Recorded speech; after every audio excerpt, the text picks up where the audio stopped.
La bonté et la vérité se sont rencontrées, la justice et la paix sont embrassées. Psaume 85, 10. Dans le précédent audio, nous avons vu comment la grâce et la vérité venues par Jésus-Christ ont éclairé la vie de cette femme malheureuse, cette Samaritaine, transformée. Elle est devenue un témoin fervent pour ses concitoyens qu'elle fuyait autrefois.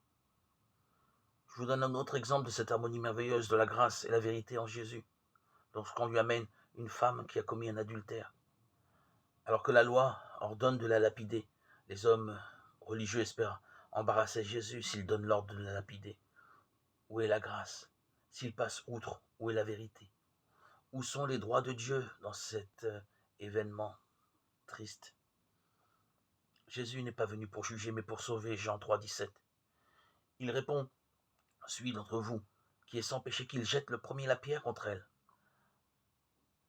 Atteints alors dans leur conscience, ils sortent tous en commençant par les plus âgés. Jésus, le seul homme sans péché, est laissé seul avec la femme coupable. Il lui dit: moi non plus, je ne te condamne pas.